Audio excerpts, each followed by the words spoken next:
اب یہ تورات کا تذکرہ ہوا، اب قرآن.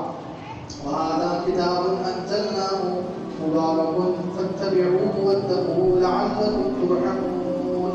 اور یہ کتاب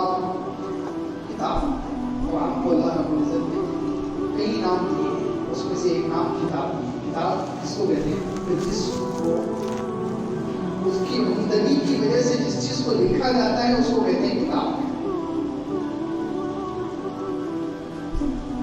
کتاب لکھتے ہیں لوگ، علماء کتاب لکھتے ہیں، کوئی بھی کتاب لکھتا ہے تو وہ زندگی میں اچھی باتیں ہوتی ہیں جس کو لکھا جاتا ہے اس کو کتاب کہتے ہیں.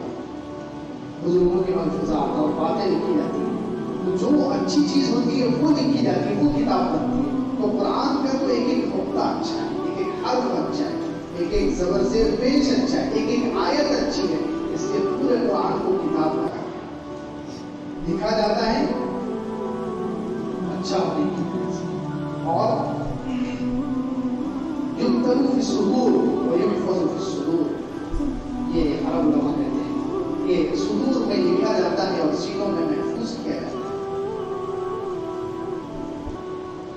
اس لیے اس کو کتاب کہا گیا. اس کی ہر سطر، اس کا ہر لفظ بہت ہوتا ہے. وَهَذَا کتاب، یہ کتاب ہے، انزلناہ، ہم نے اس کو اتارا ہے، مبارک، بابرکت ہے.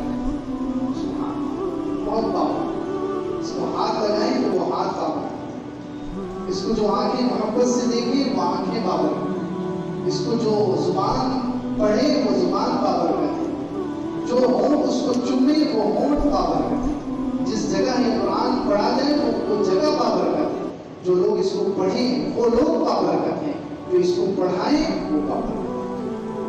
یہ قرآن هذا کتاب انزلناہ مبارک، یہ کتاب ہے ہم نے اس کو اتارا ہے، مبارک کی بابرکت ہے،